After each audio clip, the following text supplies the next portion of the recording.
रहीम अस्सलाम वालेकुम स्टूडेंट्स। मैं हूं हसन फरीद, आपका physics teacher.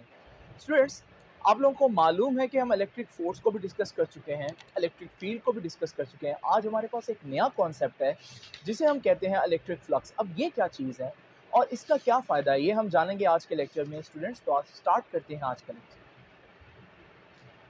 Students, electric flux को जानने से पहले आपको इलेक्ट्रिक फील्ड का पता होना ज़रूरी है। आपको मैंने बताया था कि जब भी एक चार्ज आपके पास मौजूद हो तो उस चार्ज के गिर्द जो है वो एक फील्ड होता है, जिसको मैं समटाइम इस तरह से लाइंस की फॉर्म में शो करता हूँ। ये जो फील्ड है ये इलेक्ट्रिक फील्ड है और ये जो लाइंस है ये इलेक्ट्रिक फील्ड लाइंस है।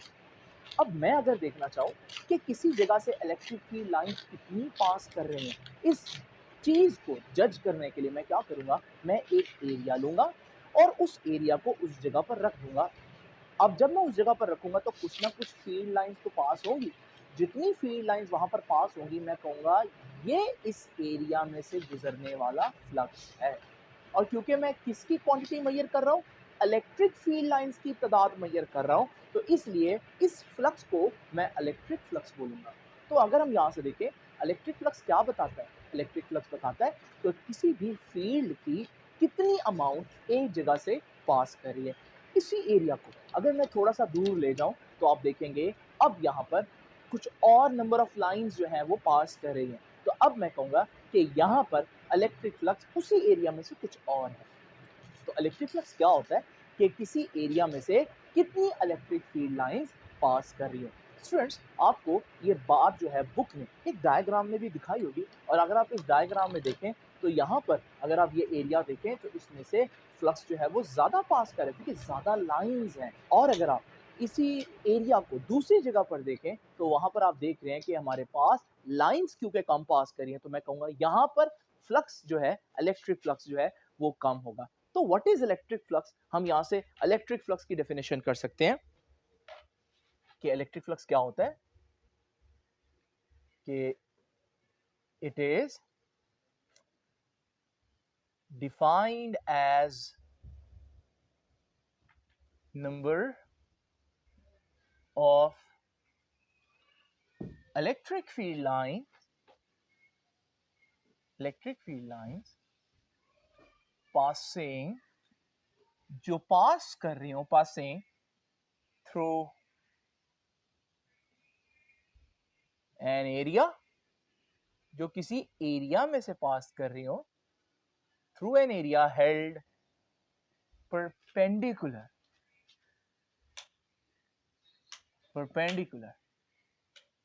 to direction of electric field lines। ये है हमारे पास सादा कॉन्सेप्ट कि ये क्या होता है electric flux. It is number of electric field lines passing through an area held perpendicular to direction of electric field lines. Now students, आप लोग देख रहे हैं कि हमारे पास इलेक्ट्रिक फ्लक्स की डेफिनेशन तो हम लोगों ने लिख लिया। अब यहाँ बच्चे क्या पूछते हैं कि सर क्या फ्लक्स सिर्फ इलेक्ट्रिक फ्लक्स ही हो सकता है, क्या किसी और चीज का फ्लक्स नहीं हो सकता? बिल्कुल हो सकता है स्टूडेंट्स। फ्लक्स जो है ना वो किसी भी वेक्टर फील्ड के लिए हो सकता है। जैसे इलेक्ट्रिक फील्ड एक वेक्टर फील्ड है, तो उसका अगर आपने फ्लो देखना है किसी भी पॉइंट पर कि कितना फील्ड वहां से पास कर रहा है, तो आप इलेक्ट्रिक फ्लक्स फाइंड आउट कर लेंगे। लेकिन जस्ट इमेजिन करें, क्या हम लोगों ने मैग्नेट्स नहीं पढ़े? मैग्नेट्स के गिर्द भी तो एक फील्ड होता है, ये भी एक वेक्टर फील्ड है क्योंकि इसकी डायरेक्शन होती है, लेकिन इसको हम कहते हैं कि ये मैग्नेटिक फील्ड लाइंस हैं। अब जरा इमेजिन करें, इन मैग्नेटिक फील्ड लाइंस में भी अगर आप एक एरिया रखें तो आप देखेंगे कि इस एरिया में से कितनी फील्ड लाइंस पास करेंगी। ये इस फील्ड का फ्लक्स है, क्योंकि फील्ड कौन सा है? Magnetic field. तो इस फ्लक्स को क्या बोलेंगे कि ये मैग्नेटिक फ्लक्स है। तो फ्लक्स बेसिकली आज के आर्टिकल से रिलेटेड नहीं है, हर वेक्टर फील्ड का कोई फ्लक्स होता है। जब भी आपने किसी वेक्टर फील्ड का फ्लो देखना हो किसी रीजन में, किसी जगह पर कितना है, तो आप फ्लक्स का सहारा लेते हैं।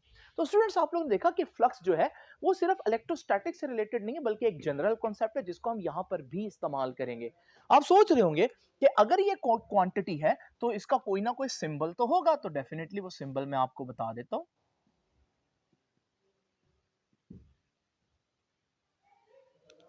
याद रखिएगा, इसका सिंबल जो है वो ग्रीक लेटर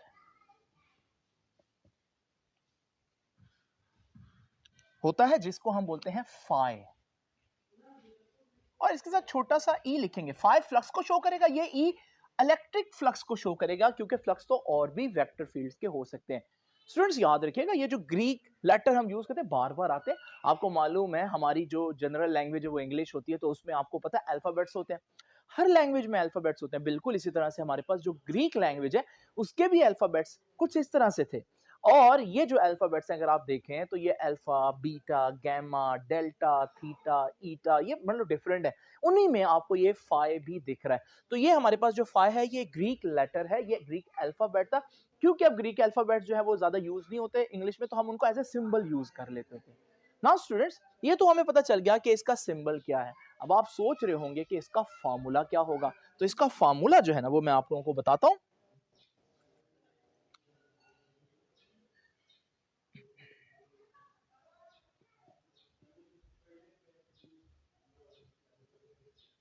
स्टूडेंट्स जरा तवज्जो कीजिएगा, मैं आपको बताता हूँ थोड़ा सा ताकि हम इसको टेक्निकल तरीके से देखें, ना कि सिर्फ रट्टा मारे। देखिए, आपको मालूम है फ्लक्स क्या बताता है कि किसी जगह से कितनी इलेक्ट्रिक फील्ड लाइंस पास करेंगी। जरा इमेजिन करें, अगर मेरे पास यहाँ से एक इलेक्ट्रिक फील्ड है और आप एक एरिया इसके सामने रखें, आप देख रहे हैं कि इस एरिया में से 10 फील्ड लाइंस पास कर रही है। मैं क्या कहूंगा, इस एरिया का फ्लक्स कितना है या इलेक्ट्रिक फ्लक्स कितना है, तो आप कहेंगे 10।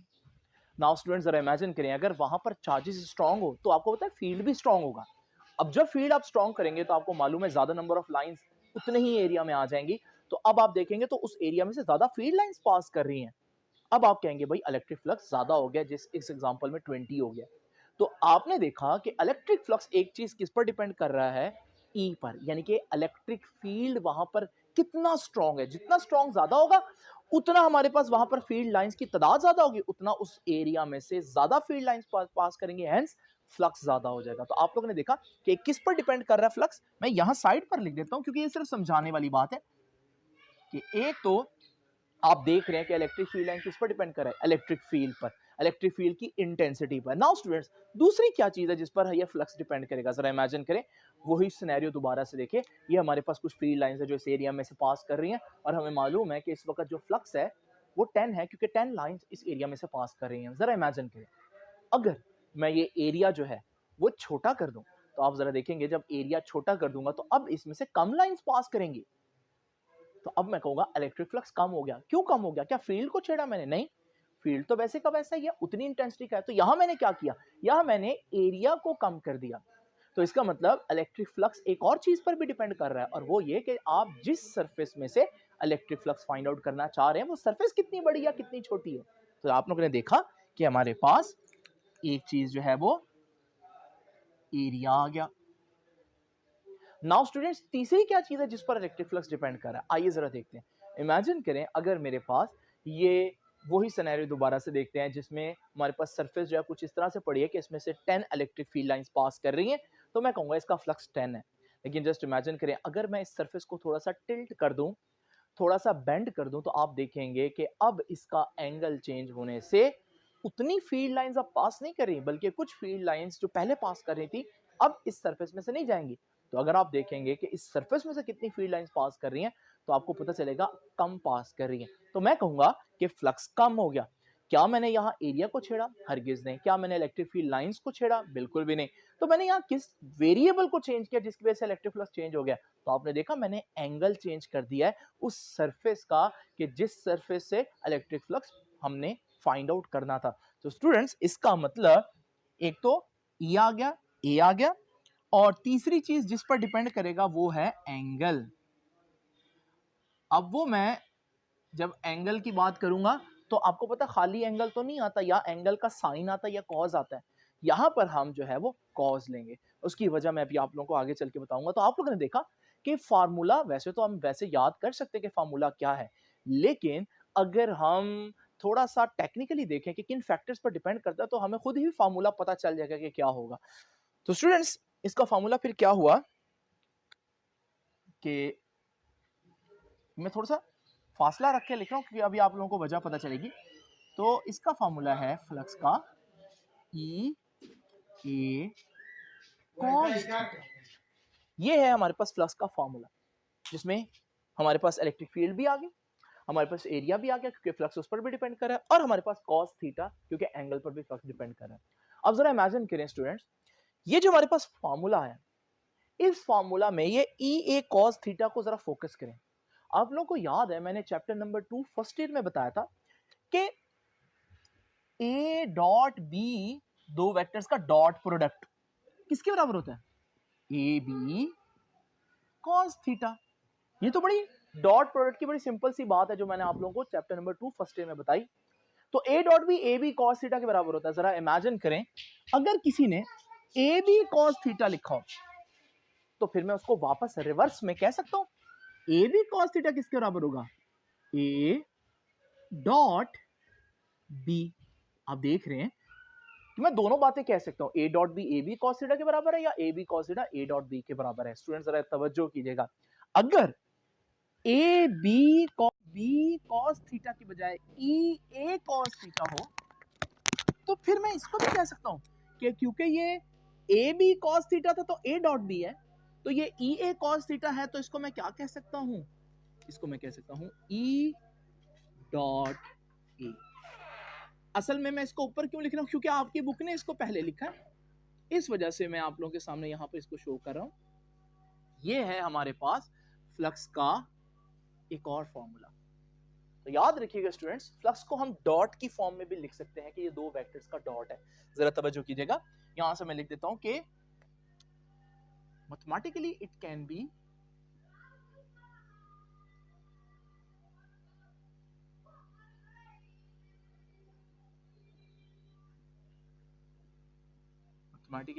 B written as dot product of E and A। Students अब आएगी आज के लेक्चर की सबसे इंपॉर्टेंट बात, बहुत तवज्जो से सुनने वाली बात है। ये ए क्या है? जरा तवज्जो से देखिएगा। What is this? आप फौरन कहेंगे एरिया, लेकिन स्टूडेंट्स इसके ऊपर ये वेक्टर नजर आ रहा है आप लोगों को साइन, इसका मतलब ये एरिया नहीं है, बल्कि एक्चुअली में इसे कहेंगे वेक्टर एरिया। याद रखिए ये वेक्टर एरिया। इससे पहले हम लोगों ने क्या पढ़ा था? इससे पहले हम लोगों ने पढ़ा था सरफेस एरिया। सरफेस एरिया क्या होता है? जैसे आप लोगों को मालूम है, अगर मेरे पास एक रेक्टेंगल हो जिसकी एक साइड 2 है और दूसरी साइड 3 है, तो आपको मालूम है कि ये जो इसके दरमियान में ये एरिया है, सरफेस पूरी रेक्टेंगल की, जिसको मैंने इस कलर में शो किया, ये हमारे पास सरफेस बता रही है। तो ये सरफेस एरिया है। सरफेस एरिया बताता है कि वो बॉडी कितनी बड़ी है, उसका एरिया कितना ज्यादा या कितना कम है। और आप कैसे निकालेंगे सरफेस? आपको मालूम है रेक्टेंगल है, तो रेक्टेंगल में क्या करते हैं, ये लेंथ है, ये विड्थ है, और एरिया किसके बराबर होता है? Length into width. तो 2 इंटू 3 ये आ जाएगा 6।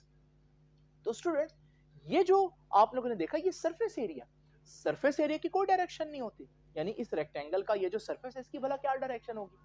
लेकिन आज जो हम डिस्कस कर रहे हैं वो क्या है? वो हमारे पास एक वेक्टर एरिया। अब वेक्टर एरिया कहां होगा? इसी एग्जांपल में देखते हैं वेक्टर एरिया कहां होगा। याद रखिएगा स्टूडेंट, इस सरफेस के परपेंडिकुलर एक वेक्टर ड्रॉ करें। ये वेक्टर जो ड्रॉ किया है, याद रखिएगा इसका मैग्नीट्यूड भला कितना रखना है? जितना वो सरफेस का आया था, सरफेस कितनी थी? 6। तो फिर इसका आपने उसी 6 यूनिट लेना उसी स्केल में।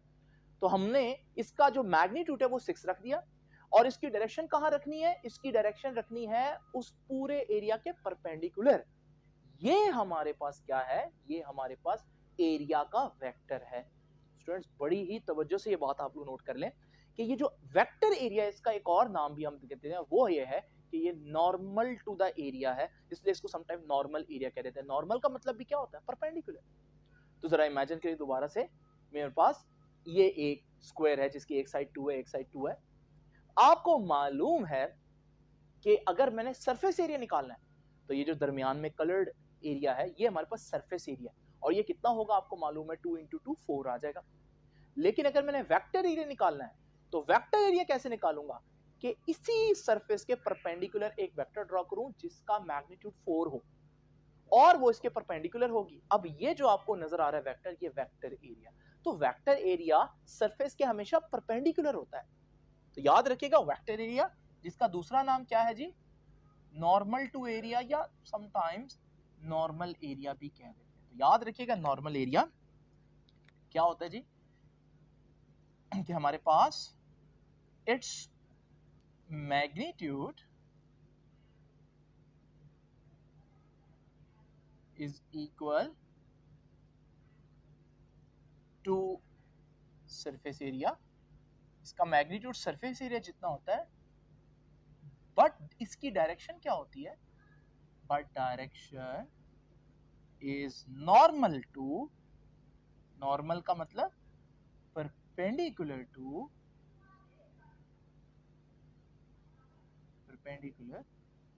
To surface area.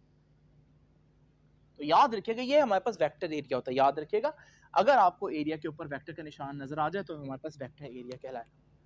Now students, आप लोग देख सकते हैं कि यहाँ पर ये दोनों वेक्टर्स हैं और इनका डॉट लेंगे तो हमारे पास इलेक्ट्रिक फ्लक्स आ जाएगा। लेकिन एक बहुत बहुत इंपॉर्टेंट, कि इलेक्ट्रिक फ्लक्स कैसी क्वांटिटी है।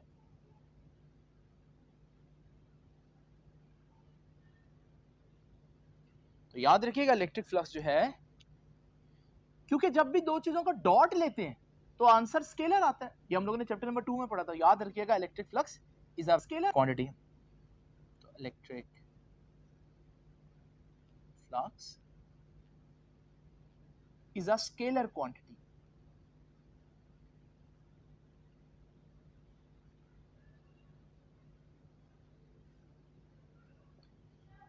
नाउ स्टूडेंट्स, इसके इंट्रोडक्शन की आखिरी बात कि इसका यूनिट क्या होगा। याद रखिएगा इलेक्ट्रिक फ्लक्स का यूनिट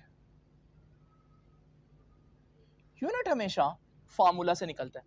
अगर आप यहां पर देखें, इसका जो फार्मूला इलेक्ट्रिक इंटेंसिटी का वो मैं आपको पहले बता चुका हूं, वो है न्यूटन पर कूलम। और एरिया का यूनिट क्या होता है, मीटर स्क्वायर। तो ये है इसका यूनिट। तो याद रखिएगा स्टूडेंट्स, न्यूटन मीटर स्क्वायर पर कूलम जो है वो इलेक्ट्रिक फ्लक्स का यूनिट है।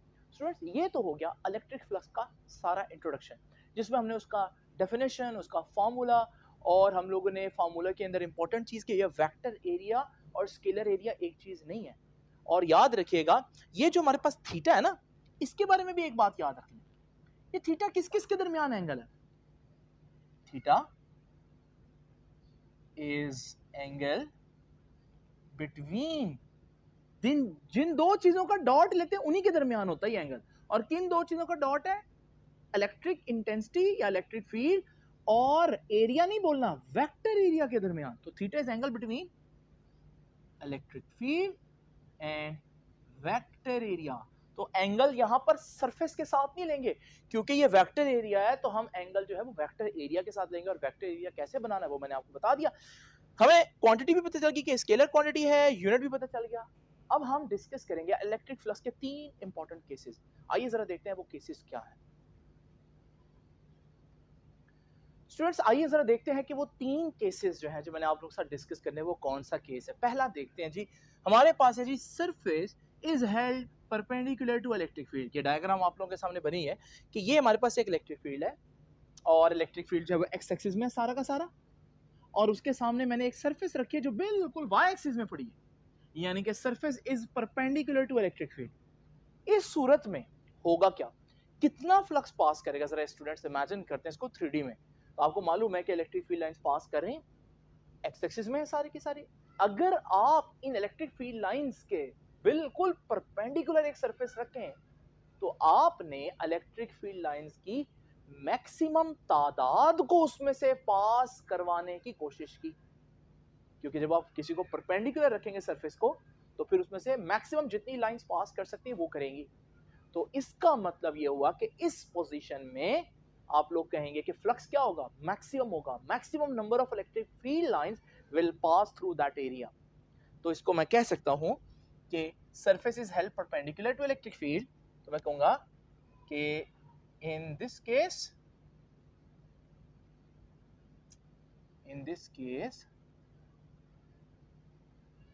फ्लक्स यानी कि electric flux would be maximum, क्योंकि मैक्सिमम लाइंस पास कर रही हैं तो इलेक्ट्रिक फ्लक्स मैक्सिमम होगा। ये बात बहुत इंपॉर्टेंट है।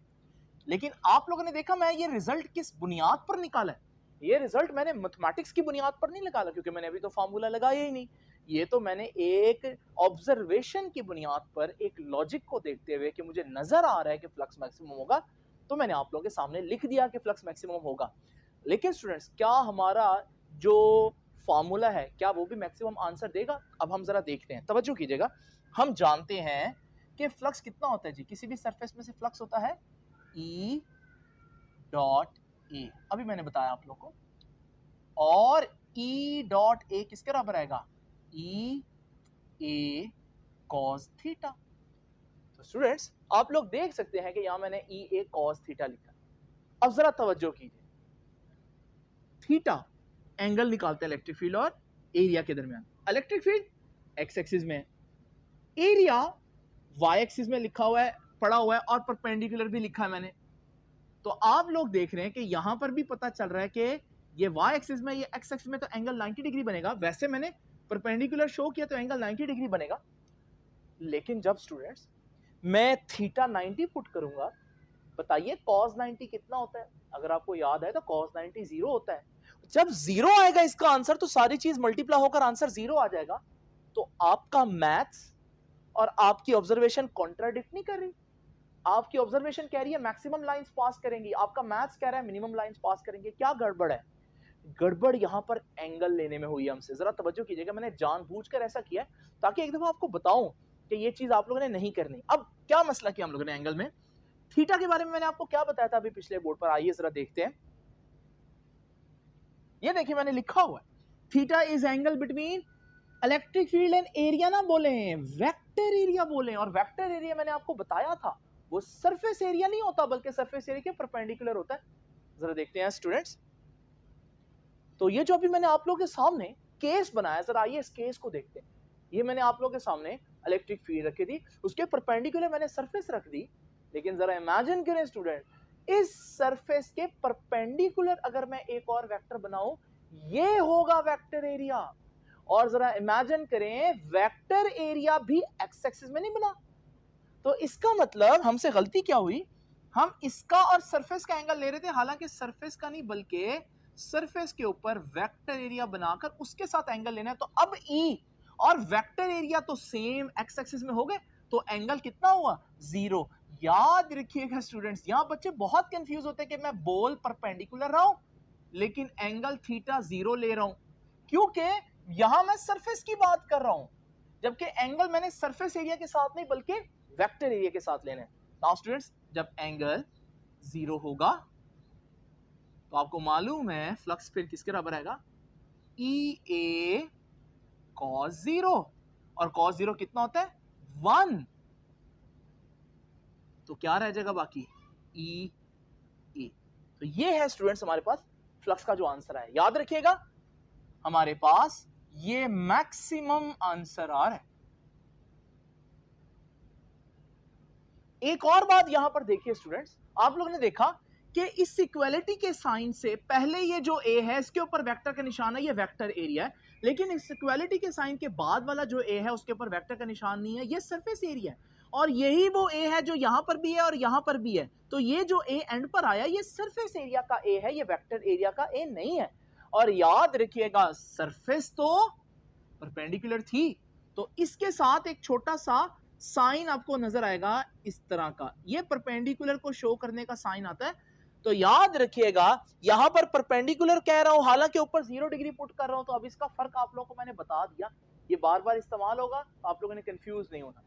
नाउ स्टूडेंट्स जरा तवज्जो कीजिएगा, केस नंबर 2 देखते हैं। केस नंबर 2 है कि सरफेस पैरेलल है इलेक्ट्रिक फील्ड जो है उसके। तो ये देखिए जी, इलेक्ट्रिक फील्ड फिर से वैसे ही जैसे एक्स एक्सिस में था, सारा का सारा इलेक्ट्रिक फील्ड अब एक्स एक्सिस में है, और मैंने सरफेस को भी एक्स एक्सिस में रख दिया है। आइए ऑब्जर्व करते हैं कि क्या होगा। स्टूडेंट्स, आपको मालूम है कि अगर मैं यहां पर देखूं कि ये इलेक्ट्रिक फील्ड लाइंस है जो एक्स एक्सिस में है, और मैं इनके पैरेलल एक्स एक्सिस में ही एक सरफेस रख दूं, आपको मालूम है सारी इलेक्ट्रिक फील्ड लाइंस या उससे ऊपर से पास कर गई या नीचे से पास कर गई, उसमें से तो कोई भी पास नहीं करेगी क्योंकि तो पैरेलल पड़ा हुआ है। तो मेरी ऑब्जर्वेशन कह रही है कि भाई इस सूरत में इस सरफेस में से कोई फ्लक्स नहीं पास करेगा। तो फ्लक्स कितना हुआ, जीरो या मिनिमम कह सकता हूं। तो अब फ्लक्स आपने देखा कि जीरो हुआ इस केस में। आइए देखते हैं क्या मैथमेटिक्स ये कह रही है। अब अगर हम गलती करेंगे तो क्या करेंगे, ये देखिए मैंने बोल दिया पर पैरेलल, तो आप क्या कहेंगे, पैरेलल का मतलब क्या होता है, 0 डिग्री। और जब आप इसी फार्मूला में जीरो पुट करेंगे तो cos जीरो तो 1 आता है और आपका आंसर मैक्सिमम आ जाएगा। हालांकि ऑब्जर्वेशन कह रही है कि कोई फील्ड लाइन इसमें से पास नहीं करनी, यहां पर भी वही मिस्टेक करेंगे हम। तो इसलिए आप लोग याद रखिएगा, आप पहले इस सरफेस एरिया के परपेंडिकुलर एक वेक्टर एरिया ड्रॉ करें। ये जो आपने वेक्टर एरिया ड्रॉ किया है, आपने इसके साथ एंगल लेना है। तो जरा देखते हैं क्या एंगल बनता है। ये इलेक्ट्रिक फील्ड लाइन है, ये ऐसे जा रही है इलेक्ट्रिक फील्ड लाइन। तो आपने देखा कि जब ये ऐसे जा रही थी, इसने क्या एंगल बनाया, इसने 90 डिग्री बनाया। तो स्टूडेंट्स यहां से हमें आइडिया हो गया कि हमारे पास इलेक्ट्रिक फील्ड और वेक्टर एरिया आपस में 90 डिग्री है। तो याद रखिएगा, जब मैं यहां पर वर्ड पैरेलल यूज कर रहा हूं, वो सरफेस के लिहाज से बात कर रहा हूं, लेकिन एंगल क्योंकि वेक्टर एरिया के साथ लेना है, तो एंगल मैं 90 डिग्री लूंगा।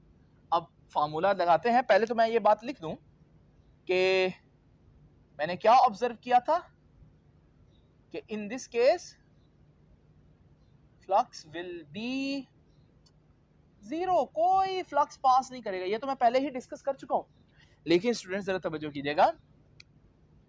अब हमारे पास मैथमेटिकली देखते हैं, हमें मालूम है फ्लक्स ई डॉट ए के बराबर होता है, और फर्दर इस फार्मूला को अगर हम खोलें तो ये ई ए कॉस थीटा आता है। लेकिन थीटा कितना है जी, थीटा है 90 डिग्री। हालांकि पैरेलल का वर्ड है, लेकिन थीटा हम 90 डिग्री लेंगे। जब मैं इधर 90 डिग्री पुट करूंगा तो ये आ जाएगा ई ए कॉस 90। और स्टूडेंट्स अगर आपको याद हो कॉस 90 जीरो होता है, तो हमारे पास फ्लक्स कितना हो जाएगा, जीरो।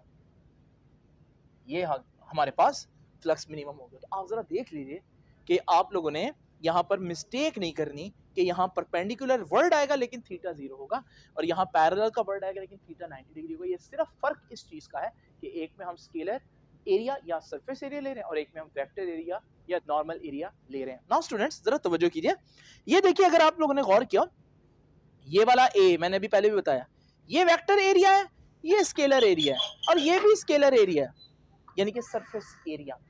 और सरफेस तो पैरेलल है, तो मैं इसके साथ पैरेलल का निशान डालूंगा। ये देखिए, ये होता है पैरेलल का निशान। दो पैरेलल लाइंस डाल दें तो पता चल जाता है कि ये पैरेलल है। तो यहां मैं 90 पुट कर रहा हूं लेकिन पैरेलल बोल रहा हूं। अब आपको ये समझ में आ गया स्टूडेंट्स। आप लोगों ने देखा, ये तो कोई दो एक्सट्रीम केसेस हैं।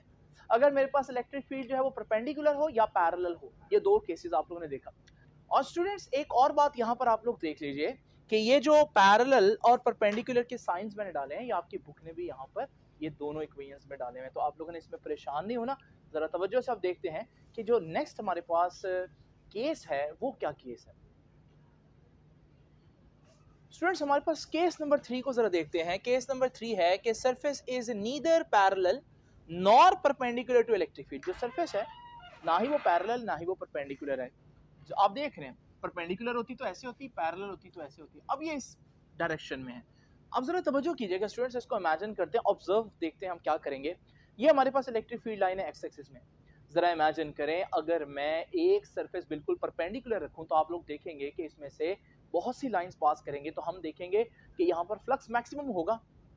और अगर मैं पैरेलल रख दूं सरफेस, तो आप लोग देखेंगे कि कोई लाइन नहीं पास करेगी, तो फ्लक्स मिनिमम हुआ। लेकिन अगर मैं ये सरफेस किसी एंगल पर रखूं, तो आप देखेंगे अब फ्लक्स ना उतना मैक्सिमम है जितना पहले था, लेकिन ना ही जीरो है, बल्कि अब ये दरमियान में है, कुछ लाइंस पास कर रही हैं। अब हम कहेंगे कि हमारा जो फ्लक्स है ना ही वो मैक्सिमम है ना ही वो मिनिमम है। अब कितना होगा ये एंगल पर डिपेंड करेगा। आपको मालूम है, आप एंगल जो है वो जैसे जैसे चेंज करेंगे, जो लाइंस उसमें से पास करी है उनकी तादाद भी बढ़ती और कम होती जाएगी, यानी कि चेंज होती जाएगी। नाउ स्टूडेंट्स ये हमारे पास नतीजा क्या आया कि in this case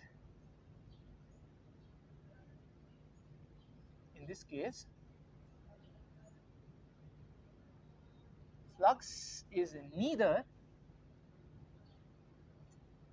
neither maximum, ना ही मैक्सिमम होगा, नॉर मिनिमम, और ना ही फ्लक्स मिनिमम होगा। तो फिर कितना होगा? फिर तो ये एंगल पर डिपेंड करेगा। It can be given by, तो फिर हम उसको किस फॉर्मूला से देंगे जी? It can be given by flux is equal to E dot A, और ये बन जाएगा ई ए कॉस थीटा। फिर हमारे पास जो एंगल होगा, क्योंकि एंगल तो फिर कई किस्म के हो सकते हैं, जितना मर्जी रख लें हम, तो उस हिसाब से फ्लक्स होगा हमारे।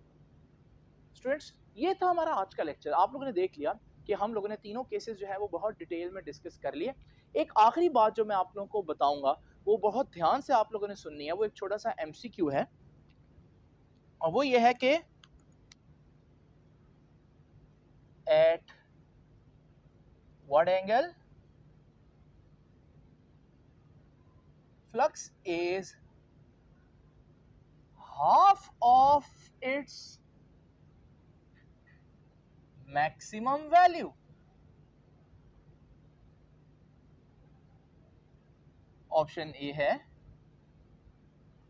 30 डिग्री, ऑप्शन बी है 45 डिग्री, ऑप्शन सी है 60 डिग्री, ऑप्शन डी है नन ऑफ अबव। स्टूडेंट्स, ये एमसीक्यू मैं जानबूझकर आप लोगों को बता रहा हूं ताकि आप लोगों को एक बात हमेशा याद रहे जो मैं इसमें भी करूंगा। जरा तवज्जो कीजिए। आप लोग देख रहे हैं कि यहाँ पर हमारे पास इलेक्ट्रिक फील्ड लाइन के बिल्कुल परपेंडिकुलर मैंने एक सरफेस रख दी, और मैंने देखा कि इसमें से टोटल 10 लाइंस पास कर रही हैं, तो इलेक्ट्रिक फ्लक्स कितना हुआ इस सरफेस में से? 10 हुआ ना। जरा इमेजिन कीजिएगा, अगर मैं जो एरिया ऐसे रख दूं तो आपको मालूम है कि इस सूरत में हमारे पास कोई लाइन पास नहीं करेगी, तो हम कहेंगे फ्लक्स 0 हुआ।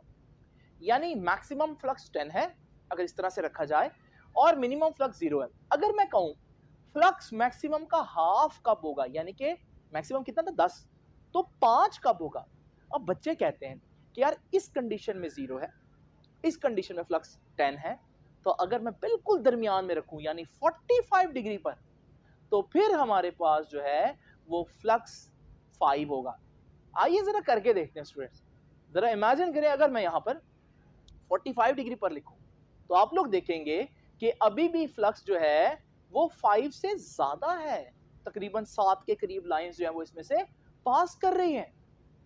तो अब बच्चे क्या करते हैं? बच्चे समझते हैं अगर हमने फ्लक्स को हाफ करना है मैक्सिमम से, तो वो एंगल को हाफ कर देते हैं।